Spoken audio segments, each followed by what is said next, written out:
buenas noches, gracias por la sintonía. Bueno, obviamente hoy el tema más importante es lo que se va a hacer mañana. El Censo Nacional de Población, un censo que se hace cada 10 años. Hace 10 años hubo muchas dificultades para hacer el censo, si bien se completó, pero digamos no reunió todos los requisitos que se requiere. Y bueno, hoy tenemos una nueva oportunidad. El censo es fundamental porque es básicamente la radiografía del país, saber cuántos somos, dónde estamos, en qué condiciones, etcétera, etcétera. Obviamente para hablar de esto estamos con el director nacional del Instituto Nacional de Estadística, Iván Ojeda. Hola Iván, ¿cómo estás? Muy buenas noches Luis, muchas gracias por la invitación para hablar un poco de esa gran fiesta cívica que pretendamos una a la familia paraguaya mañana y tenga como centro protagonista al ciudadano. A ver, empecemos con cuestiones muy básicas. El censo se hace a nivel país, en todas partes a la vez. En todo el país, en zonas urbanas, rurales, vamos a llegar a los 263 distritos de la República, a los casi 8.000 barrios que tenemos, a todos los distritos, zonas urbanas, rurales. Va a iniciar mañana feriado en zonas urbanas y rurales. De 7 de la mañana vamos a empezar a llegar a las casas hasta las 18 horas. Pero el censo rural, Luis, se va a extender hasta por 2 semanas. Ah, claro. O sea, porque supongo que las distancias, las coyunturas, hay que pedir permiso a las estancias para entrar, etcétera. En total, ¿cuántos censistas hay? 210.000 son los que van a trabajar, pero estamos muy contentos porque queríamos 210.000 y tenemos 260.000 personas que se inscribieron, que se suman a esta gran fiesta cívica. Entre los censistas hay hombres, mujeres, gente joven, gente grande, de todos los Estamos procesando, tipos, ¿no? Va a ser un tema muy interesante de conocer. Yo creo que hay más mujeres que varones y don Oscar Arévalo, un gran protagonista, una persona, Luis, de 75 años, que dijo: el que no vive para servir, no sirve para vivir, y se inscribió y yo voy a ser censista. Va a trabajar en Fernando de la Mora.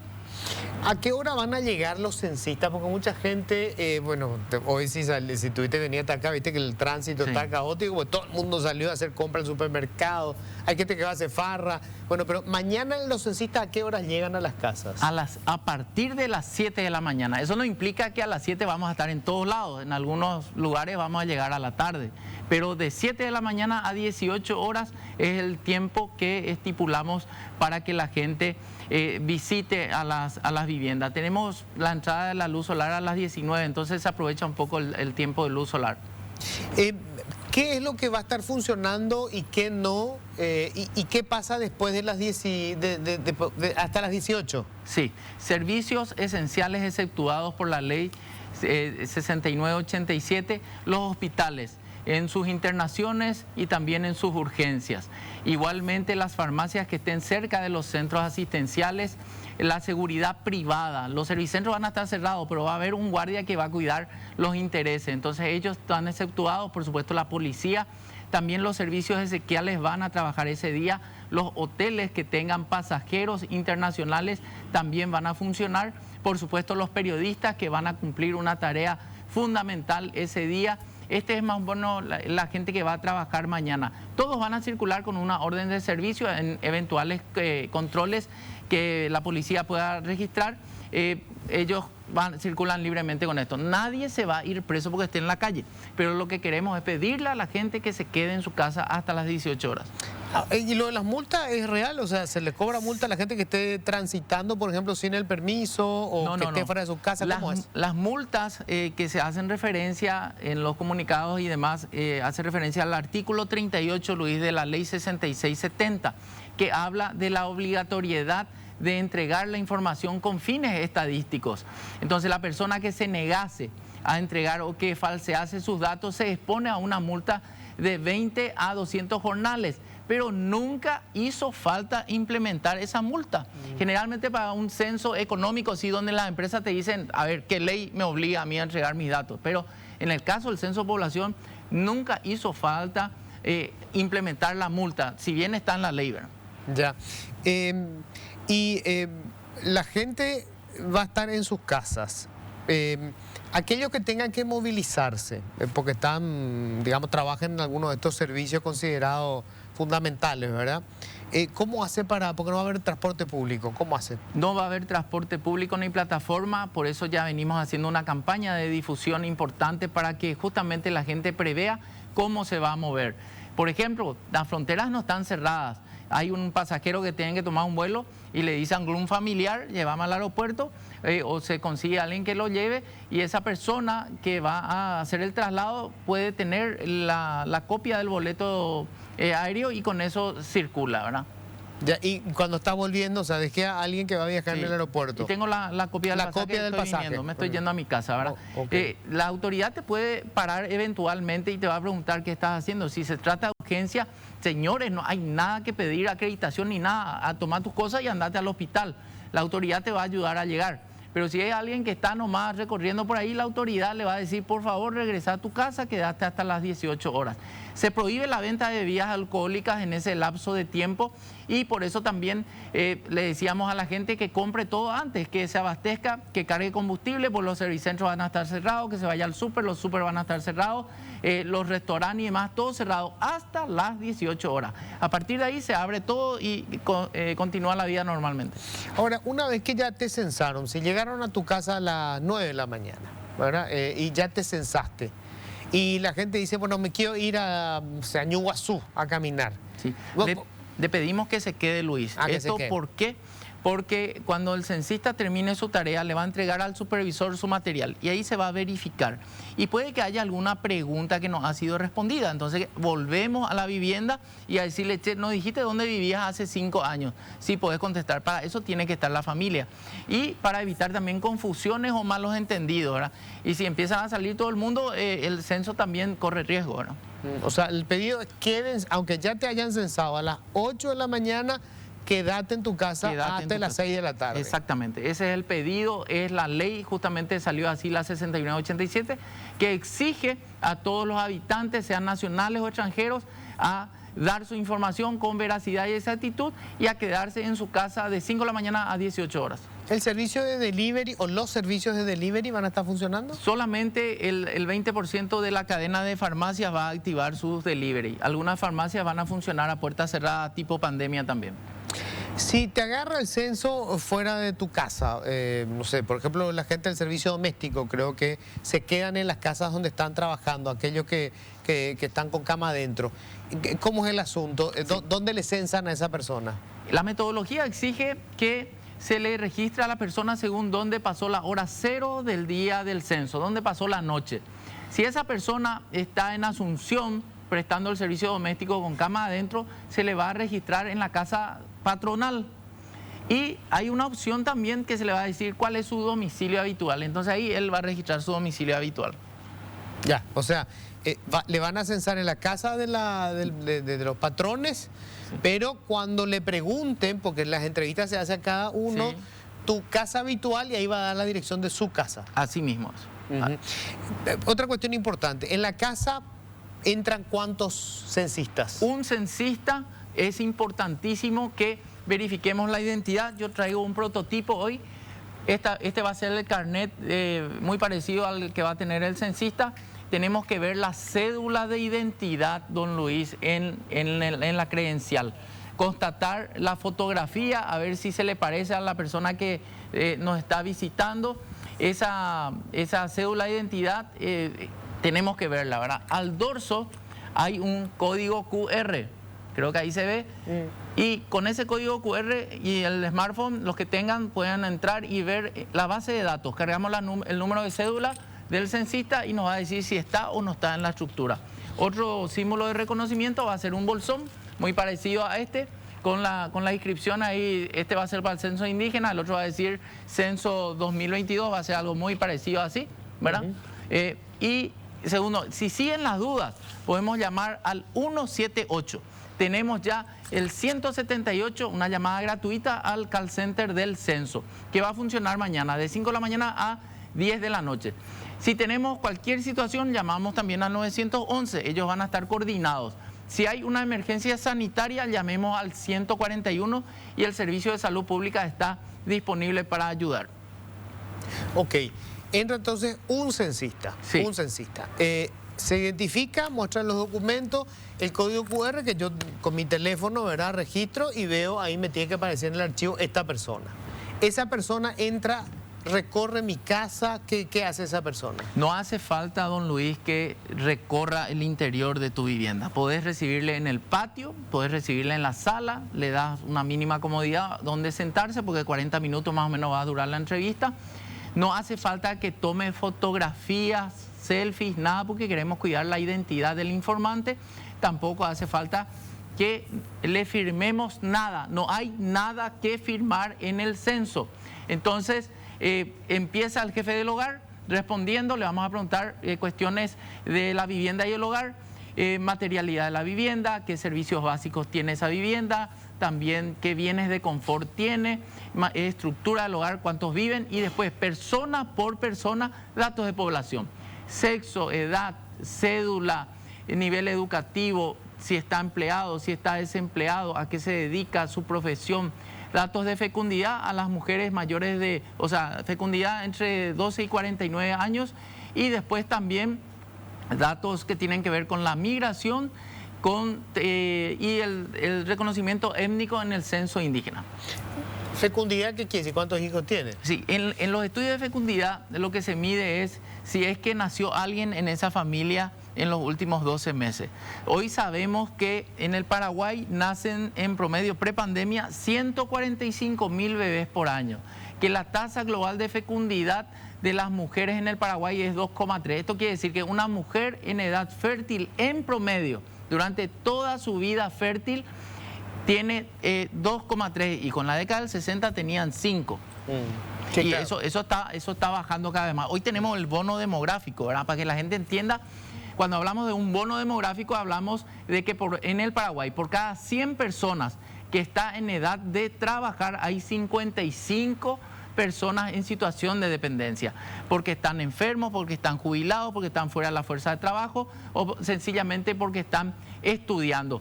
Pero eso se va a acabar en el Paraguay, según las proyecciones en el 2040, donde vamos a tener una población envejecida que va a necesitar vivir de algo. Por eso los planes pensionales son fundamentales que sean implementados.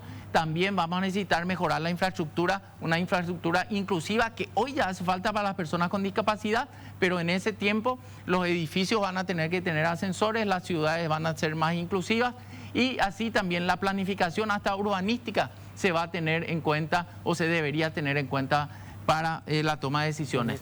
Vamos después a profundizar sobre qué se hace con toda esta información, ¿verdad? Estoy entrando primero en los detalles de cómo va a ser mañana la cosa para la gente que se está enganchando recién. Entonces, entra un solo censista, no tiene que recorrer toda la casa, vos le podés recibir en el patio o en la sala, en algún lugar en la casa se sientan y ahí hace el censo, completa el censo. Primero entonces con el jefe o la jefa de familia. Sí. ¿Quién es el jefe o la jefa de familia? El jefe o la jefa de familia es la que tiene a su cargo la economía de la familia o aquel que es o aquella que es reconocida como tal ante los miembros de la familia. El 40% de los hogares en el Paraguay está liderado por una jefa de hogar y en gran porcentaje son madres solteras. Bueno, eso es muy importante. Entonces, esa es la persona que responde sobre las cuestiones generales, de que está hecha la casa, tenemos luz eléctrica, tenemos agua potable, baño moderno, bla, bla, bla. ¿Ok?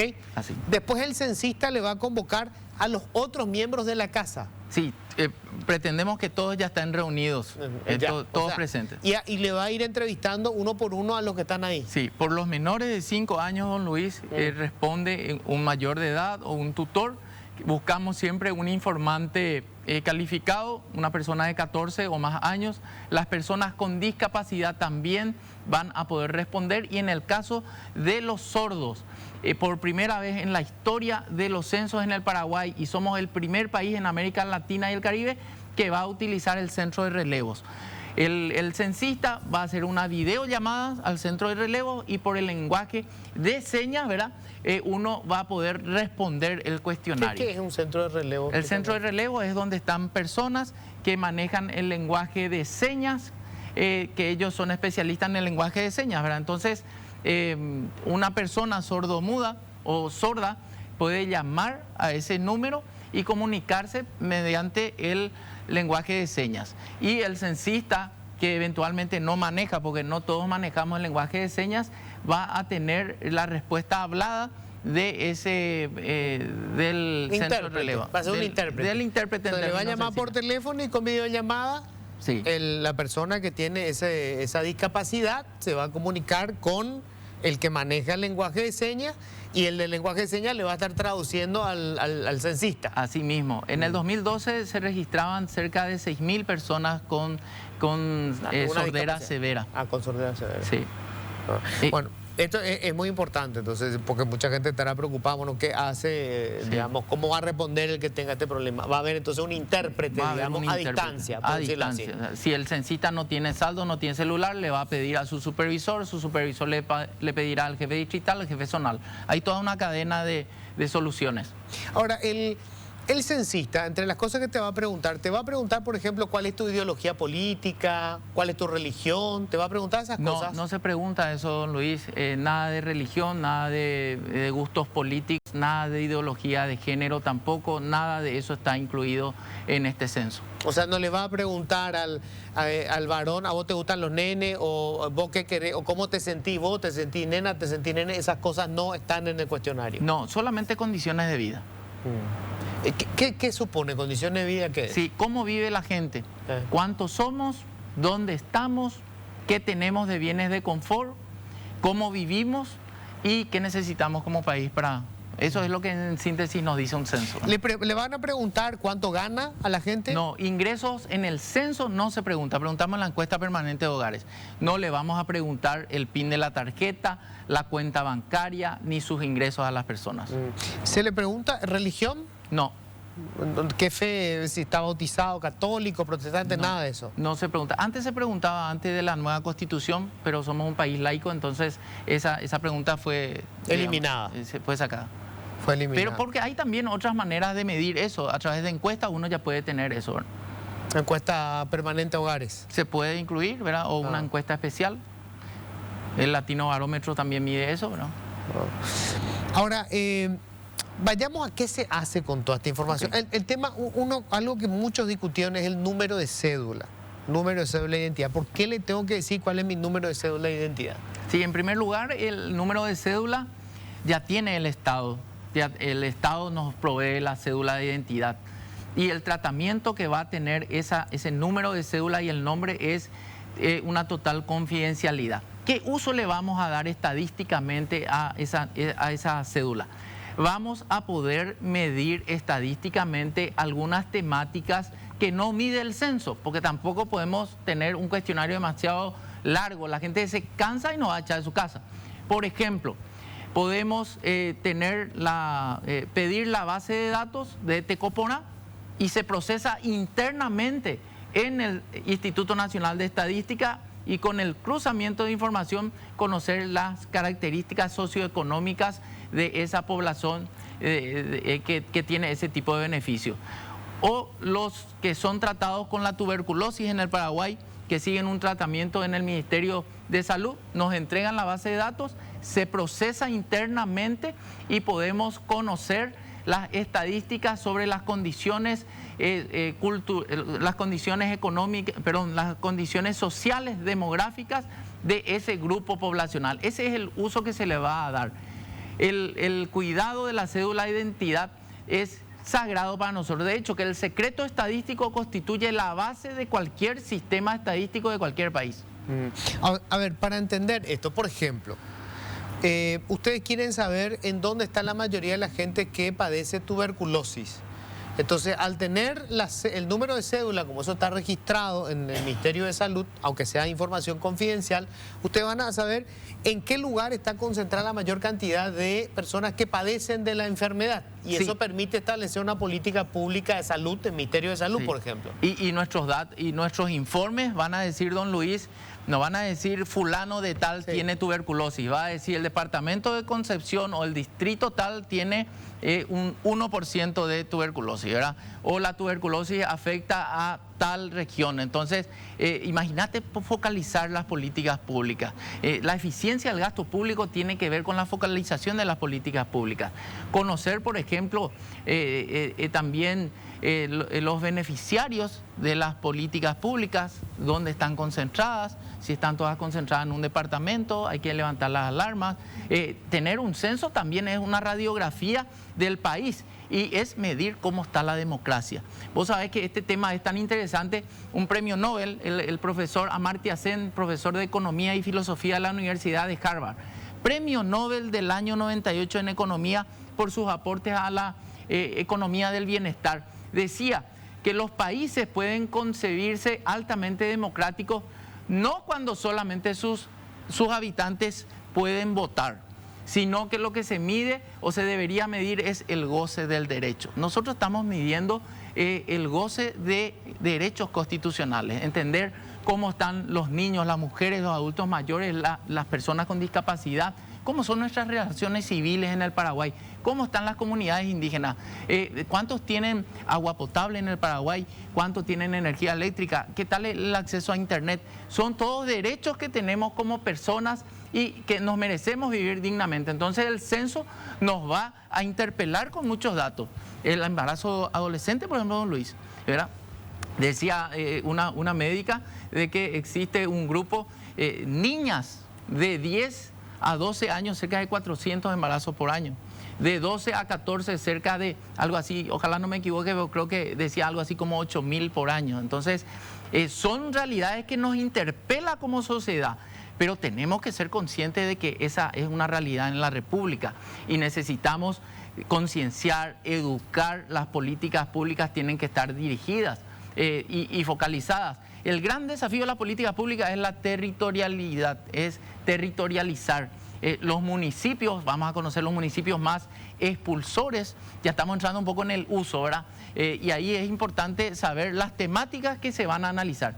Imagínate procesar 70 millones de páginas, información de 1.9 millones de viviendas, de una población estimada de 7.5 millones. Vamos a tener una base de datos que va a ser muy potente. Vamos a tener temáticas sobre fecundidad, lo que ya mencionábamos, y también entender cómo estamos evolucionando como sociedad, desde el embarazo adolescente hasta la cantidad de bebés. ¿Qué pasó en la pandemia? ¿Estamos ante un escenario de un boom de nacimiento o sí el freno de nacimientos? La esperanza de vida, la mortalidad en el Paraguay. Si una persona nace hoy, don Luis, y si nace varón, tiene una expectativa de vida de 72 años. Si nace mujer, tiene una expectativa de vida de 77 años. Mueren en el país, promedio prepandemia, 36.000 personas por año. ¿Qué pasa con la discapacidad en el Paraguay? El 11%, el censo 2012 nos dijo que el 11% de la población tiene algún tipo de discapacidad. Nosotros entonces vamos a medir 4 tipos de discapacidad y la gravedad. También en fecundidad es importante, me olvidé de decir, el Paraguay es uno de los pocos países que mide mortalidad materna. De cada 100.000 nacidos, niños nacidos vivos, fallecen cerca de 72, 73 mujeres.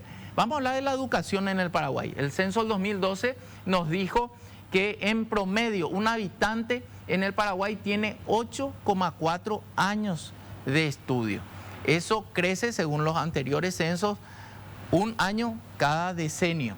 Vamos a ver si dimos o no un salto más allá de la calidad y no, que claro, es todo otro debate, ¿verdad?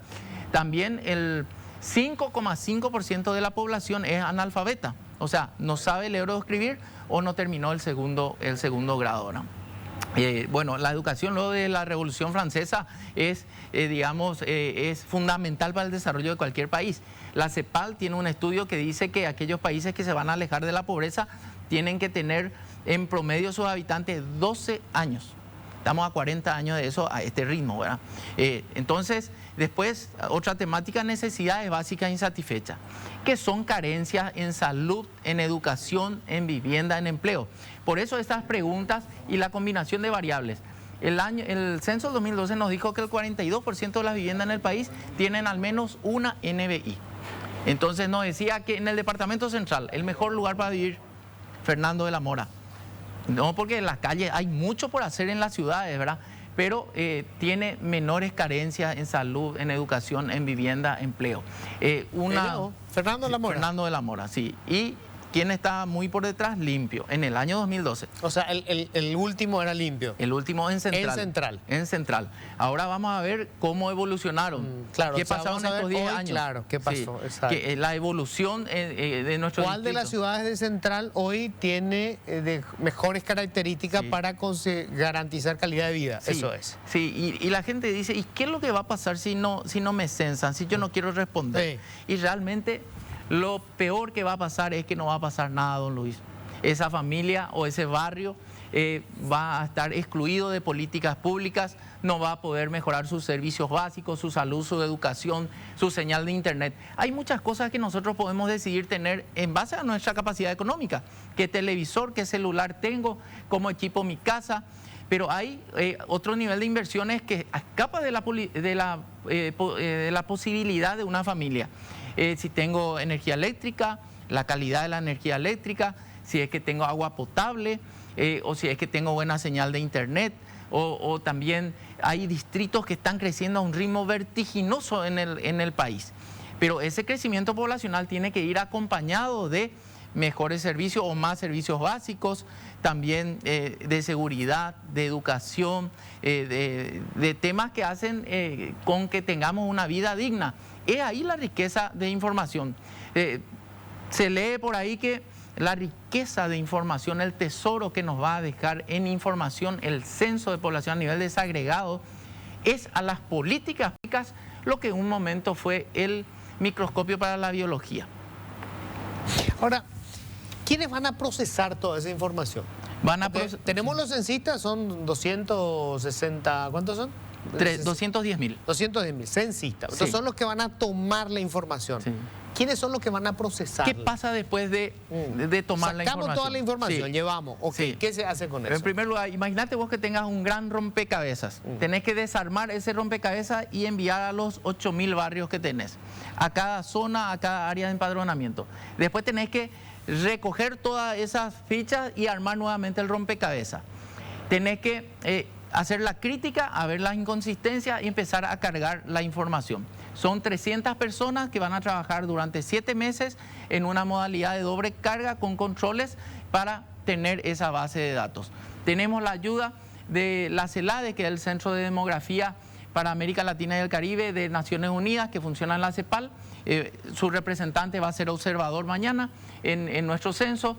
También tenemos especialistas que van a venir a ayudarnos a procesar esa información, a sacar las diferentes temáticas.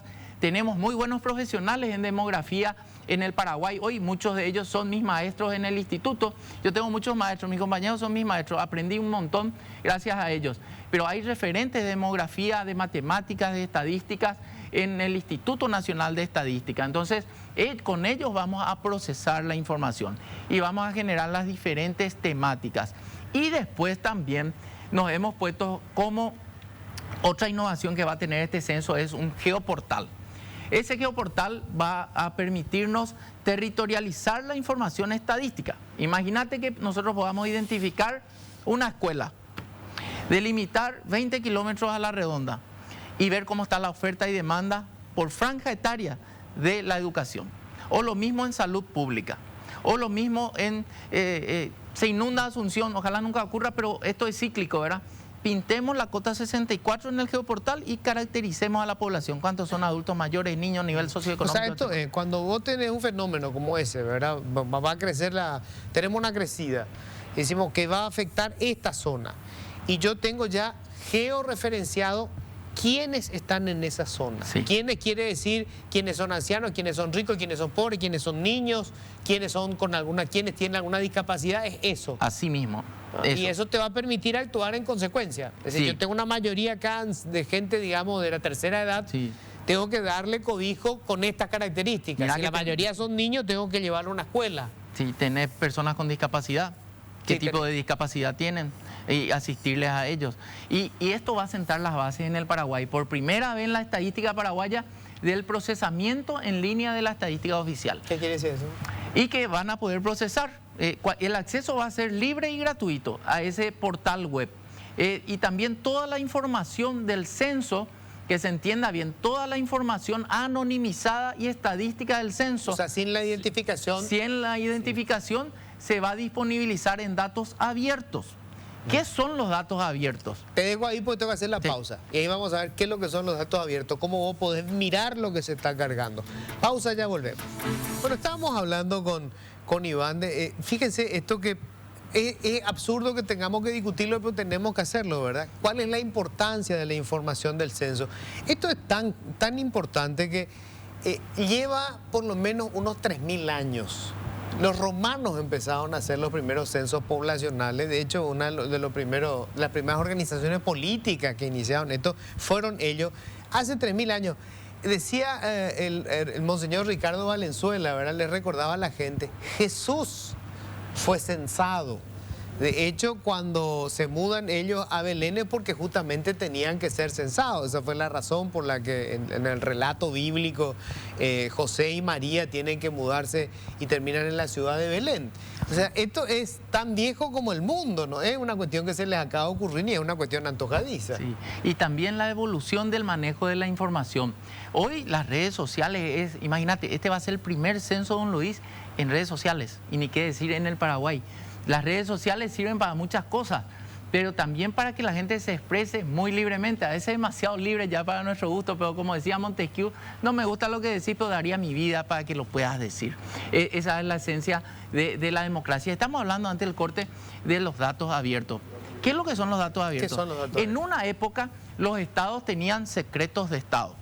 Entonces hay una reacción ciudadana en donde decir, nosotros somos los dueños de los países y queremos saber qué está haciendo el Estado. Entonces, señores Estado, a ver los datos abiertos. ¿Cómo ustedes manejan la información? Entonces ahí surgen los datos abiertos, que son datos estadísticos anonimizados, en el caso de las oficinas de estadística, donde nosotros disponibilizamos, por ejemplo, los resultados del censo vamos a disponibilizar anonimizado en un formato digital gratuito. Anonimizado, no aparece ni nombre, apellido, ni registro. O sea, vos tenés los datos generales, no de la persona. No podés identificarle a la persona. Vos decís, hay 10% de pobres, pero no decís quién es el pobre. Tantas personas no tienen letrina, pero no decís, fulanito no tiene letrina. Entonces, eso se va a disponibilizar. ¿Y por qué es tan importante esto? En primer lugar, por una cuestión de transparencia. El investigador independiente de Paraguay o de la Universidad de Minnesota, estamos en contacto con ellos, ellos tienen toda la historia del Paraguay de los censos de 1950. Ellos acumulan y en muchos países del mundo, ¿verdad? Entonces ellos toman esos datos abiertos y procesan. Hoy hay una riqueza de información en la combinación de datos del censo con encuestas. Nosotros tenemos nuestra encuesta permanente de hogares. El Paraguay, después de 24 años de medir la pobreza desde su dimensión monetaria, o sea, una persona es pobre o no pobre según sus ingresos, hoy tenemos la mirada multidimensional a la pobreza. Eso podemos combinar con los datos del censo y tener el mapa de la pobreza monetaria en el Paraguay. Porque hoy, por nuestra EPH o la encuesta permanente, solamente podemos tener un nivel de desagregación a nivel departamental. Y decimos que Cazapá es el más pobre, el segundo es Caguazú. Pero ¿qué distrito de Cazapá? ¿Qué barrio? ¿Qué barrio de Cazapá? Imagínate que tengamos esa información y las políticas públicas se enfocan. Así vamos a terminar los problemas en el país, ¿verdad? No es tan fácil como decirlo, ¿verdad? Pero si estamos enfermos, tenemos que ir al médico. Lo mejor que nos puede pasar es que nos haga un buen diagnóstico. Si tenemos un buen diagnóstico, vamos a tener un buen tratamiento. Peter Drucker, yo soy administrador y apasionado de la administración. Peter Drucker, el padre de la administración moderna, decía, lo que se mide, mejora. Vos sabés que para que la gente entienda qué importante es que hoy podamos tener, como vos decís, en línea los datos. Es decir, que vos puedas entrar a una página web y saber, yo estoy en el departamento de San Pedro, ¿cuál es la situación de mi departamento? El nivel de pobreza, dónde están concentrados el sistema de aguas, de desagüe cloacal, quién tiene, quién no. Y yo recordaba, en el 93, yo empezaba a hacer periodismo, en el 93, Víctor Mora se llamaba, el director de estadísticas, encuestas y censos. Sí, señor. Bueno, este señor presenta públicamente el primer informe sobre pobreza en Paraguay. Sí. Se armó un escándalo porque los números eran terribles. Sí. Y el Partido Colorado, creo que era Luis María Argaña, el presidente del partido, enseguida hizo una protesta. Rodríguez era presidente. Y hace una protesta y dice, pero no pueden hacer público este tipo de información. Intentaron impedir que él hiciera público y el hombre en conferencia de prensa leyó el informe tal cual los datos y recordaba, nosotros somos técnicos. Él era un afiliado del Partido Colorado, era un militante, todo. Pero primero que nada era técnico. Sí. Y eso creo que marcó un antes y un después. Y hoy esa información va a estar disponible en línea. O sea, lo importante que es para la democracia una cosa como esa. Totalmente. Y la independencia técnica a la cual voy a hacer referencia es la base del sistema democrático. Porque esas cifras interpelan al gobierno, nos interpelan como ciudadanos, porque mucho hay de cultura en eso. Por supuesto. Nosotros vamos a preguntar en el cuestionario, ¿cómo elimina su basura? Vos sabés que hay gente que tira al raudal su basura. Vos sabés que el 70% de los hogares del interior queman la basura tratando de eliminarla. Y no porque sean malos, porque no tienen otra opción a lo mejor, ¿verdad? Entonces, Víctor Mora es un referente. Yo admiro mucho a la gestión, lastimosamente ya no está, falleció, ¿verdad? Su esposa es mi compañera de trabajo. Y con él se empezó a medir la pobreza monetaria en el Paraguay hace 25 años. Después de 25 años nos subimos a una recomendación de Amartya Sen, el premio Nobel que te mencionaba, que él dice, señores, la pobreza tiene muchas dimensiones y las vidas humanas sufren muchos tipos de vejaciones, maltratos y humillaciones que tienen que ser analizados en un contexto global, más allá de solamente la cuestión monetaria. ¿Cuánto dinero entra? Sí, yo tengo la plata para comer todos los días, pero yo no tengo casa propia. Yo no tengo un servicio, no pago jubilación, vivo en hacinamiento, no tengo educación. Entonces, el IPM o el índice de pobreza multidimensional en el país tiene 4 dimensiones que son la dimensión de salud, hogar, vivienda y empleo. Entonces, esa es una nueva mirada, pero que si no existía la encuesta permanente de hogares no íbamos a poder hacer. Si Víctor no arrancaba con ese proceso y el BID, el MECOI, que es una reforma en la región, fue no solamente del Paraguay, hoy no estaríamos hablando de eso. Y hoy ya podemos hablar de un geoportal, de procesar la información en línea, de tener esa información a mano, pero queremos ir un paso más. Y nos pusimos una meta, es un componente del censo, que le enseñemos a la gente, al usuario, a procesar la información. Muchas veces no se sabe ni que existe la información y mucho menos se sabe procesar. Entonces vamos a traer expertos de nivel internacional o nuestros propios compañeros van a formar a estudiantes, a académicos, a cómo procesar la información. Hay otros países que tienen centros de análisis. Nuestra tarea como Instituto Nacional de Estadística es producir información estadística y procesar, pero a nivel limitado, pero hay centros de análisis que toman los datos de los institutos y reprocesan.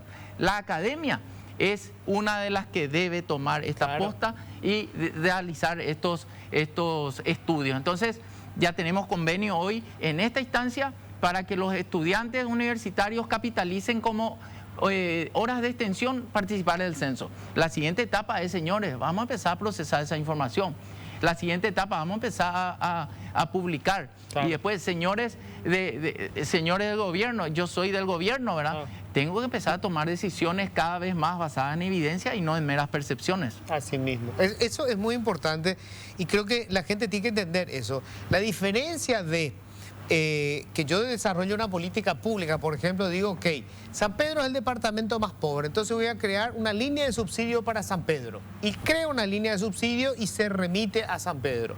Y otra cosa es cuando yo digo, ¿dónde hay pobres extremos? Están en esta parte de San Pedro, en este lugar de Concepción, en este barrio de La Mambay. ¿Y quiénes son? Y son 2.300 personas. Ahí sí yo tengo registrado, ¿verdad? Porque tengo confidencialmente, pero tengo los datos de esa persona. Sí.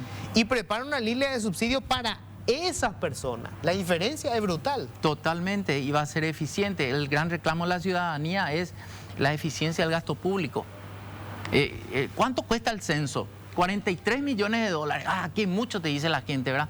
Pero vamos a hablar del presupuesto general de la nación, 14.400 millones de dólares, que para ser eficiente tenemos que actualizar la infraestructura estadística. Así como un país, don Luis, para desarrollarse necesita puentes, asfaltados, infraestructura, colegios, escuelas, como infraestructura física, necesita también actualizar su infraestructura estadística. No existe un estudio serio socioeconómico que se pueda hacer o un mercadeo que se pueda hacer en cualquier país que no necesite un marco muestral. Y ese marco muestral solamente surge a partir de los censos de población. Hay datos que van a estar antes. Por ejemplo, ¿cuántos somos? Población en total. 7 meses. ¿Todo va a estar en 7 meses? No todo. Los primeros datos. Podemos tener total de población. No quiero lanzar porque esto vamos a publicar nosotros un calendario de publicaciones. Si vos entras a la página del Instituto Nacional de Estadística, tenés un calendario de publicaciones. Aparte de ser una buena práctica estadística, una recomendación internacional, aporta transparencia. Porque a veces salimos con los datos y llama el periodista, ¿y por qué sacó tal medio y yo no saqué? ¿Por qué no me avisaste a mí? Espera un poco, está el calendario. Vos sabés qué día vamos a salir con esa información. Y también la independencia técnica. ¿Por qué vas a salir en una semana donde hay movilización de campesinos? No, si eso está fijado a principio de año, ¿verdad? Claro. Entonces, lo mismo queremos hacer con el censo. Por eso esta mañana hacíamos una conferencia de prensa con el Ministerio de Salud, el Ministerio del Trabajo, la Policía Nacional, el MITIC, y presentamos lo que vamos a hacer mañana, qué vamos a hacer durante todo el día. Y así también, cuando evaluemos lo que nos deja este censo, esta operativa, vamos a más adelante publicar un calendario de publicaciones del censo, que nos va a exigir a nosotros mismos a cumplir ese calendario.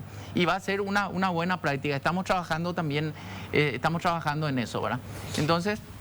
Pero hay datos, viste que hay gente que pensaba que esto era tipo el TREP, ¿verdad? Sí, ¿Hay algún dato que podés tener ya antes? Por ejemplo, el tema de cuántos somos, la población total, ¿no es así? No es así, absolutamente no es así. Lo que sí ya hicimos también es el precenso. Gracias al precenso sabemos que tenemos que llegar a 1.9 millones de viviendas. Podemos estimar más o menos 7.5 millones de habitantes.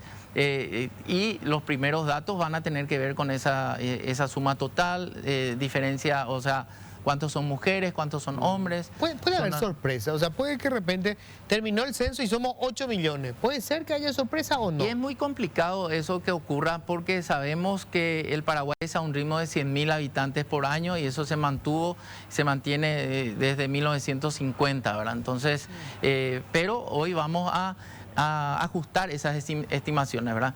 Los intendentes, por ejemplo, reciben los royalties en base a los datos de población que el instituto produce, que le da al Ministerio de Hacienda y Hacienda reparte. Y el intendente dice, no, yo tengo mucha más gente, ¿verdad? Entonces ahora le dijimos, intendente, ayúdanos y vamos a actualizar. Y con tu ayuda y con tu población vas a saber exactamente lo que tenés, ¿verdad? Y así todos los intendentes están sumados a este operativo. Yo les agradezco a los intendentes que están de todos los colores, Luis, ¿eh? Claro. Todos están acompañando, los concejales, la sociedad civil, la iglesia, el sistema educativo, un homenaje a los docentes también que nos van a dar ya nos están dando una gran mano para el operativo de mañana. En suma, todo el Paraguay se está uniendo para esta gran fiesta cívica. Lo que vamos a hacer mañana es propiedad del paraguayo, es para la gente y lo hacemos con la gente. Iván, yo supongo que algo que seguramente, digamos, va a significar un cambio importante en 10 años es qué movimiento de población hubo, o sea, dónde se dieron las migraciones, porque 10 años atrás, por ahí Amambay era la zona, ¿verdad? La gente se iba o se iba, digamos, para la frontera con Brasil. Habrá que ver qué pasó en estos 10 años, no puede haber cambios muy importantes. Sí, vamos a ver la migración en los países. Está 90-10 ya la distribución urbana-rural. Nosotros hoy todavía estamos en un 63% de población urbana sí, y un 37% de población rural. En la pandemia medimos nosotros en la EPH, en la encuesta permanente de hogares, que mucha gente volvió al campo, ¿verdad? Porque el desempleo pues, es un fenómeno urbano. Y en el Paraguay, de los 3 sectores económicos, el sector primario, agricultura y demás, emplea al 20% de la fuerza, o sea, de los ocupados. El sector secundario, manufactura y demás, al otro 20%. Y el 60% es sector terciario, comercio, servicios y demás. Y eso están centralizados en las ciudades. Entonces, con la pandemia, en un momento crítico, la gente regresó a la casa de su papá, a la casa de su familia, ¿verdad? Entonces, los hábitos cambiaron. Tuvimos que comprar más equipos, más computadoras, más teléfonos inteligentes, etcétera. Cambiaron. Otra cuestión que va a ser llamativa, y estoy seguro que va a aparecer, es en la era del conocimiento, ¿cuáles son las nuevas profesiones, don Luis? Youtuber, claro, influencer, CM, eso vamos a medir. Gamer, vos sabés que hay gente que gana dinero jugando juegos electrónicos. Si yo me quedaba con el Atari, a lo mejor ya era millonario a esta altura, ¿verdad? Pero son las nuevas profesiones que tienen que ver con nuestra cultura, que tienen que ver con nuestros hábitos. Y hoy también vamos a saber cuáles son las profesiones más populares, las menos populares, cómo estamos con las profesiones de ciencia, cuáles son las de ciencias sociales, matemáticas, etcétera, etcétera. Bueno, se me fue el tiempo, Iván, pero creo que es riquísimo todo lo que estuviste aportando y vamos a estar nosotros pendientes de cómo evoluciona esto mañana y vamos a hablar después del censo a ver cuáles son los resultados. Pero muchísimas gracias, Iván. Gracias, don Luis, por este espacio que le das a la estadística oficial, por este espacio valiosísimo para llegar a la gente y decirle a la gente, no tengamos miedo del censista ni hacer el censo. Son preguntas súper básicas, súper simples y yo les garantizo que la información va a estar guardada dentro del secreto estadístico. Y lo digo con estos convencimientos, pues tenemos un marco legal. El que viole el secreto estadístico se puede ir preso. Epa. Gracias. Gracias, muchas gracias. Tenemos que hacer nosotros una breve pausa. Enseguida vamos a estar hablando de lo que se está viviendo en Estados Unidos. Recordemos que se están haciendo las elecciones legislativas. Los republicanos van a recuperar el control de las dos cámaras del Congreso, mantendrán los demócratas y lo que pasa con la economía de Estados Unidos, que termina por afectarnos porque, bueno, sigue siendo la economía más poderosa del mundo. Breve pausa, ya volvemos. Bueno, estamos ya nosotros en contacto con Alberto Bernal, él es economista, tenemos un contacto vía Zoom desde Nueva York. Alberto Bernal, ¿cómo estás? Muy buenas noches. Muy buenas noches, Luis, muchas gracias por tenerme en el programa. Bueno, gracias a vos por atendernos, Alberto. Bueno, primero que nada, ¿hay alguna novedad sobre cómo quedan los resultados de estas elecciones legislativas? Los republicanos recuperan el control de ambas cámaras, los demócratas van a retener el Senado. ¿Qué se sabe?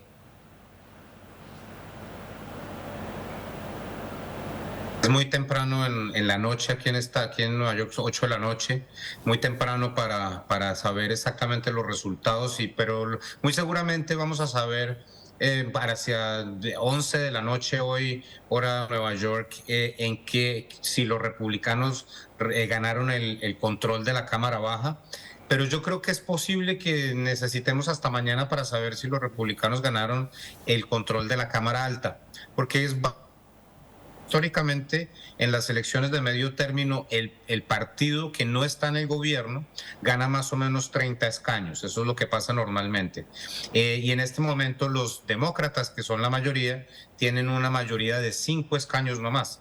Entonces, si se cumple la historia, lo más probable es que los republicanos ganen entre 30 escaños en la Cámara Baja, que implicaría que van a tener una mayoría de 25 escaños pues apenas amanezcamos mañana. Y eso básicamente lo que quiere decir, Luis, y por esto es importante para los mercados financieros lo que quieren ver en este momento es un gobierno dividido. La Casa Blanca en manos del Partido Demócrata, la Cámara Baja en manos del Partido Republicano. ¿Por qué? Porque si eso llega a suceder, lo más probable es que no haya ni incremento de gasto fiscal, ni incremento de impuestos, ni cambios significativos a las reglas de juego para las empresas. Entonces, digamos que el mercado está esperanzado en que ese sea el resultado de hoy. O sea, eso significaría que, digamos, Biden no podría hacer cambios importantes en los 2 años que le resta de administración. Exactamente.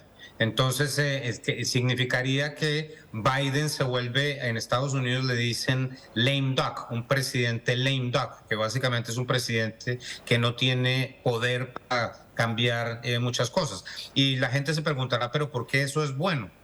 Y la respuesta, digamos, es bastante sencilla, porque una de las ideas que tenía, por ejemplo, el Partido Demócrata es, si llegasen a ganar la Cámara Baja, es ponerle un impuesto extraordinario a las petroleras porque están ganando mucho dinero por los altos precios del petróleo y del gas natural por la guerra entre Ucrania y Rusia. Y entonces, pues, eso algunos dirán, bueno, qué buena noticia hacer eso, que las empresas petroleras paguen más, pero si le suben los impuestos a las empresas petroleras, pues entonces se pone aún más difícil el negocio de la refinación, que es de donde viene la gasolina y donde, pues, y donde viene el diésel. Y en este momento hay astringencia de diésel en Estados Unidos. La realidad es que el diésel está haciendo falta en todas partes del mundo. Entonces, si se le ponen más impuestos a ese negocio, pues peor aún la escasez del producto a nivel global. Alberto, en general, la economía de Estados Unidos está padeciendo una inflación como no se registraba en mucho tiempo. ¿Qué tanto impacta eso en el humor del ciudadano de a pie? Mucho, mucho. Yo diría que la inflación es la principal razón detrás de cómo muy seguramente se van a comportar los votantes hoy. Y por eso también es bastante probable que el Partido Republicano, que no está en el gobierno, gane las elecciones. ¿Por qué? Porque los candidatos republicanos hicieron campaña diciendo, sí ve, ustedes eligieron a los demócratas hace 2 años y por eso están viviendo con esa tasa de inflación tan alta. Entonces es un argumento que no necesariamente es certero, pero funciona muy bien en la contienda política. ¿Y cómo está afectando este incremento de las tasas de interés que está llevando adelante la Reserva, la Reserva Federal, obviamente buscando contener la inflación, pero eso también supongo encarece el crédito y hace como más difícil que se den nuevas inversiones y eso también debe pegar en el empleo? Exactamente, aunque todavía no se ha comenzado a ver en el empleo. La verdad es que, Luis, yo te confieso, yo llevo 22 años ya viviendo en Estados Unidos. Yo nunca había sentido la economía tan fuerte como la estoy sintiendo hoy. Realmente las personas que no están trabajando en Estados Unidos hoy es porque no les da la regalada gana trabajar, sinceramente. O sea, los únicos que no trabajan hoy en Estados Unidos son los vagos, porque hay empleo para todo el mundo. Entonces, eso es una buena noticia desde el punto de vista social. Claramente hay personas que deciden no trabajar, y pues, pero eso es otro tema. Pero aún todavía no se ha visto, digamos, una desaceleración lo suficientemente fuerte en el empleo. Todavía hay mucho empleo. En donde sí se está viendo más desaceleración es, por ejemplo, en las ventas de las viviendas. Porque pues cuando suben las tasas de interés la Reserva Federal, pues obviamente suben las tasas de interés de las hipotecas, y cuando sube la tasa de interés de la hipoteca, pues el pago mensual de esa obligación se incrementa. Y entonces pues eso obviamente implica que es más difícil para una familia del común pagar ese flujo de caja mensual, y por lo tanto se disminuyen las ventas de casas. Eso también está viéndose a nivel de bienes durables, digamos, automotores. Se han visto una disminución de la velocidad de ventas de automotores, y todas esas cosas eventualmente le van a pegar al empleo, pero la evidencia muestra que todavía no le han pegado al empleo. ¿Cuáles son las razones por las que se encuentra tan sólida la economía de Estados Unidos? ¿Responde a políticas aplicadas por Biden? ¿Tiene que ver con lo que está pasando a nivel mundial? ¿Hay sectores, digamos, en Estados Unidos, el de tecnología, que se ha recuperado y digamos, explicaría esta fortaleza económica, o hay otras causas? Yo creo que es función de dos cosas muy específicas, y esto digamos, es un argumento muy optimista el que voy a dar. El primero, por ejemplo, Luis, yo creo que, Luis, si nos devolvemos a febrero o marzo del 2020, y Luis, tú me dijeses, Alberto, va a haber una pandemia en los próximos 2 años, descríbeme cómo va a estar la economía del mundo, la economía de Estados Unidos en noviembre del 2022.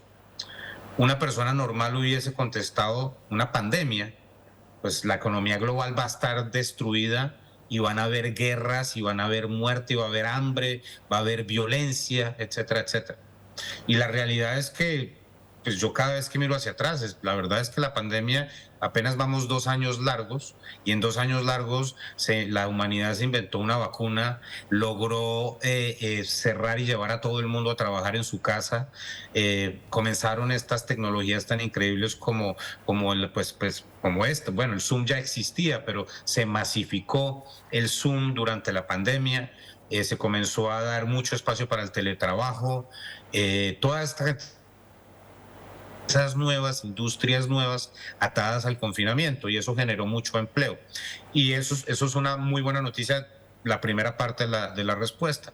Y la segunda parte de la respuesta es que cuando a uno lo encierran durante un año y medio sin poder salir y lo dejan salir después, pues uno dice, después de estar encerrado 1 año y medio, yo quiero disfrutar la vida y me voy a gastar todos mis ahorros conociendo el mundo, disfrutando, yéndome de fiesta, yéndome a restaurantes, cambiando las cosas, haciendo lo que me gusta y lo que quiero hacer en mi vida para disfrutar la vida.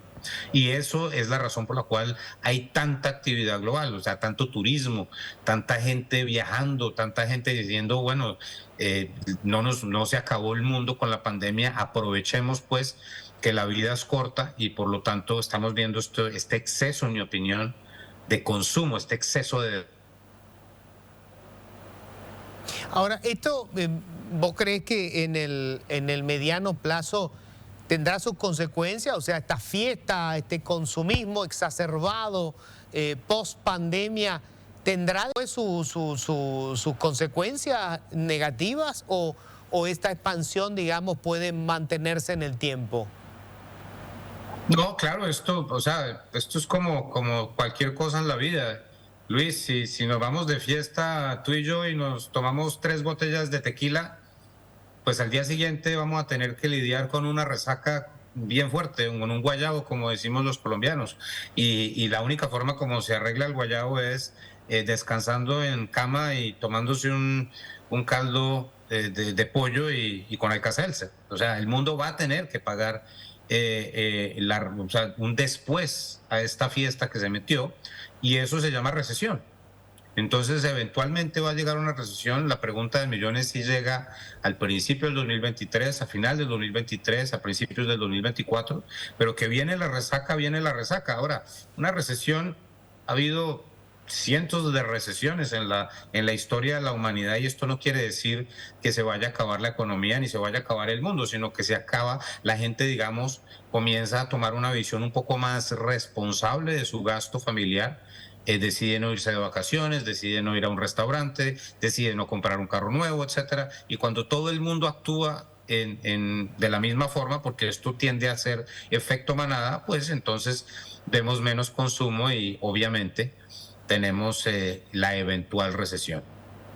Alberto, esa nueva guerra que se está dando de Estados Unidos con China, esta vez una guerra comercial, ¿tiene nuevos capítulos? ¿Se siente el ciudadano siente algún efecto, algún coletazo de esa guerra comercial o es algo que se maneja solamente a nivel del Departamento de Estado y digamos el ciudadano está en otra cosa?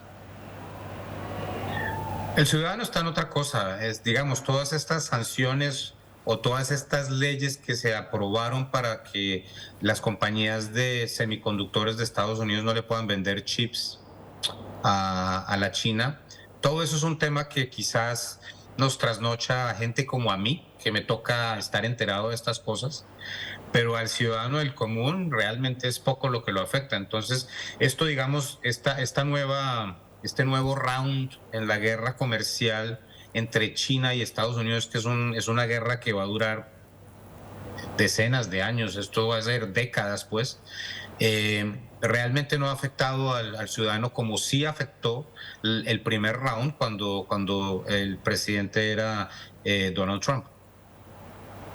Y con respecto a Trump, el hecho de que la economía no esté en mejores condiciones, ¿ha generado una suerte de nostalgia? O sea, ¿puede que Trump vuelva a convertirse en un candidato presidencial por el Partido Republicano y que intente ese segundo periodo que no tuvo?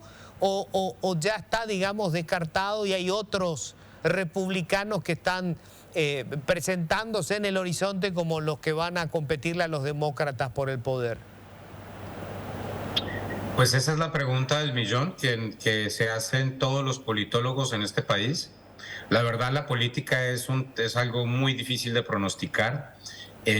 Claramente, si se lanza el presidente Trump, tendría una probabilidad importante de volver a ser presidente de Estados Unidos, sobre todo porque, por lo menos hasta ahora, a pesar de que la economía, como te decía yo, Luis, la economía yo la siento muy fuerte. El hecho de que la inflación esté tan alta, pues le molesta a la mayoría del pueblo norteamericano, y entonces, en cierta forma, no se da cuenta de lo potente que está la economía en este momento.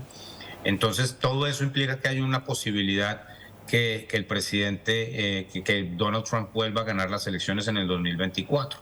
Pero creo que es demasiado temprano para hablar sobre eso. Hay muchos candidatos posibles. La gente habla mucho de los gobernadores de Texas y del gobernador de Florida como posibles candidatos que pudiesen llegar a tener más apego, digamos, del republicano más de centro, porque el republicano más de derecha está con Trump, pero hay mucho republicano más de centro que no necesariamente le gusta a Trump. Entonces, pues eso todavía es muy, digamos que en mi opinión es demasiado temprano para hacer predicciones robustas al respecto. Y en el caso del presidente Biden, es un hombre ya, digamos, bastante entrado en años, sí, con una situación de económica complicada y con la posibilidad incluso de un revés muy grande en el Parlamento. ¿Es casi un hecho que él ya no va a correr para una segunda vuelta? ¿Es la vicepresidenta la que, digamos, emerge como quien vaya a competir por los demócratas, por lo que vaya a ser en 2 años más las elecciones? Yo creo que hay una probabilidad bastante significativa de que el presidente Joe Biden no vaya otra vez por la reelección.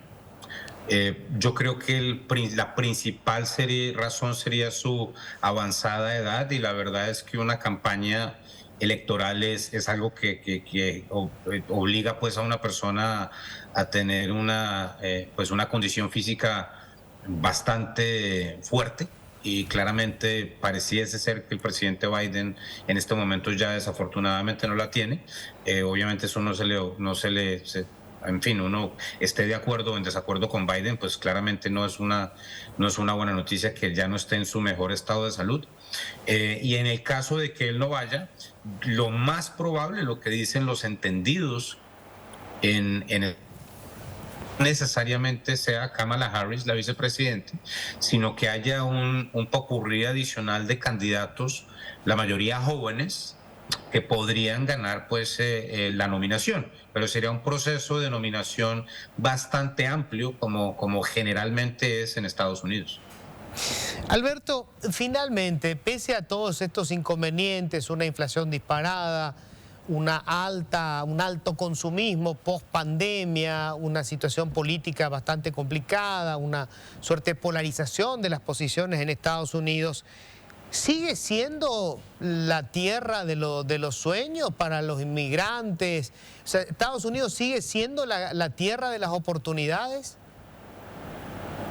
Claro, a mí me parece que este país es el país del mundo que más oportunidad le da a las personas que quieren salir adelante. En este país lo que funciona es la meritocracia.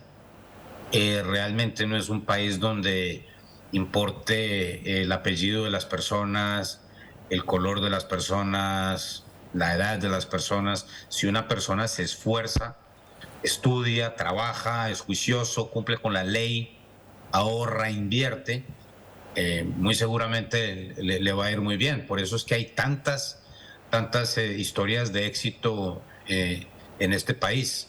A mí nunca se me olvida, por ejemplo, una vez que Emilio Estefan, el esposo de Gloria Estefan, un gran productor de música y hoy en día billonario en Estados Unidos, este señor llegó con un acordeón a Miami, y 60 años después es dueño de cientos de edificios y genera miles de empleos, y es una persona extremadamente rica. ¿Cómo? A punta de trabajo.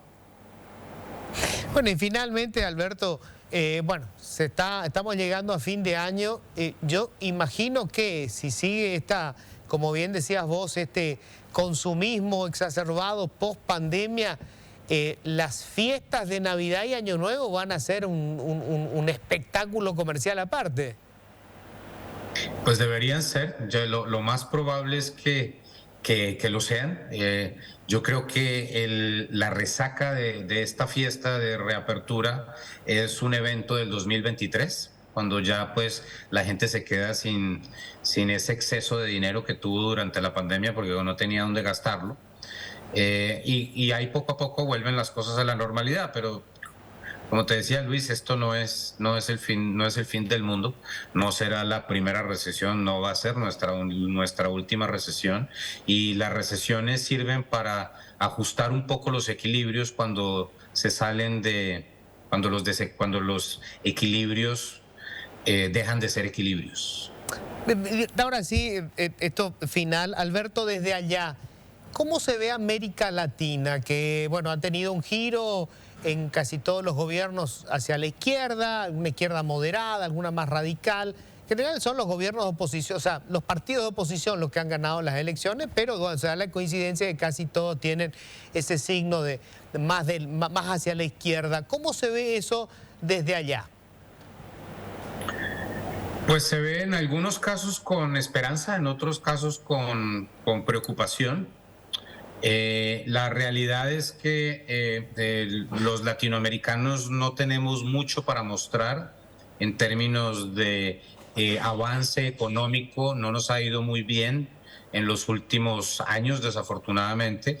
Las economías no han crecido. La realidad es que la década del 2010 al 2020 fue básicamente otra década perdida, y ojalá en 2020-2030, porque Latinoamérica tiene unas ventajas comparativas muy importantes en energías alternativas, en todas digamos, los insumos que se necesitan para evitar que el calentamiento global se vuelva aún peor. Ojalá los gobiernos, irrelevante de su ideología, sepan respetar la inversión, respetar el lucro, respetar a los inversionistas, para que así no se pierda otra década, ¿no? Alberto, un placer realmente, muchísimas gracias. A ustedes muchísimas gracias y estamos en contacto. Alberto Bernal, economista, vía Zoom, estábamos en esta comunicación desde Nueva York, un paseo rápido, recién a partir de las 11 de la noche de Estados Unidos, obviamente, bueno, en este caso estábamos en contacto desde Nueva York, pero tienen 2 horas menos, recién para las 11 de la noche tendrían ya algún resultado sobre quiénes van a controlar cada una de las cámaras. La Cámara de los Representantes, que sería la Cámara, acá sería la Cámara de Diputados, y el Senado. Obviamente el Senado hoy está controlado por los demócratas, la Cámara de los Representantes por el Partido Republicano. ¿Qué va a pasar a partir de eso? Tiene mucho que ver con lo que va a pasar obviamente con la economía de Estados Unidos, y ustedes saben, sigue siendo el país más rico del mundo, y obviamente lo que les pase termina por afectarnos a todos. Nos vamos nosotros, que tengan un feliz resto de jornada. Chao.